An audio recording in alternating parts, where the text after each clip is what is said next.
apprend également que les dentistes égyptiens ont été les premiers à inventer les bridges.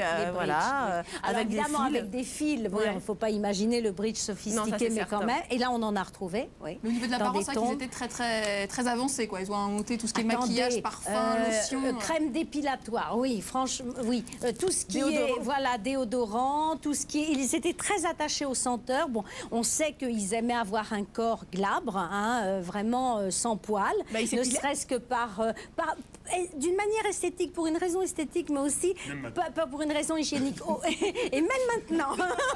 Et ils aiment sentir très bon. C'est vrai, ils sont très attachés aux odeurs, au point qu'ils avaient constitué des petites pastilles de parfum qu'ils mettaient dans l'ourlet de leur tunique, de leur pagne, etc. Ou bien les fameux cônes parfumés que tout le monde connaît, parce qu'on les a vus dans les tombes, voilà, les petits cônes là, et qui goûtaient, des cônes de myrrhe et de rose, et qui goûtaient tout le long d'une soirée pour embaumer la poitrine, les épaules, etc.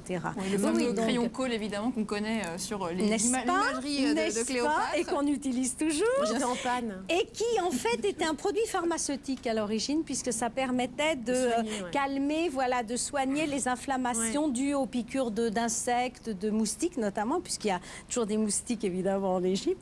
Et donc, ça permettait aussi, quand vous avez les yeux irrités par la poussière et par le sable, eh bien, de calmer ces petites irritations. Et aujourd'hui, le Kohl, bon, il est trafiqué, c'est pas le Kohl d'autrefois, c'est plus tout à fait le même, mais quand même... Bon, il y a toujours cette fonction un petit peu pharmaceutique.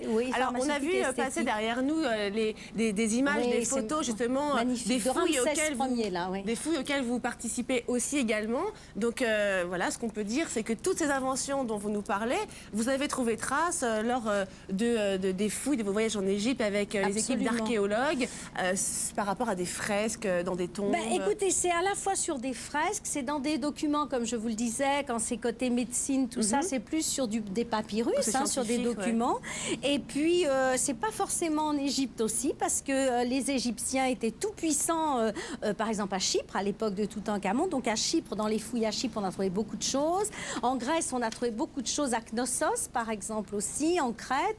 Donc voilà, c'est, on va dire, dans tout le bassin méditerranéen. Et c'est vraiment une œuvre de longue haleine. Voilà. Alors là, on va quand même rester en Égypte, hein, et on va parler peut-être un petit peu d'art après les régimes laxatifs et J'ai quand même envie de demander à nos autres invités s'ils connaissaient tout ce patrimoine. Enfin, j'imagine que oui, mais des Égyptiens de l'Antiquité, bien sûr. Mais toute l'histoire, c'est très difficile à retenir. C'est tellement riche et on a besoin des années pour parler sur Et puis on a besoin de tous les livres de Violaine aussi, accessoirement. Absolument. 60 volumes au moins.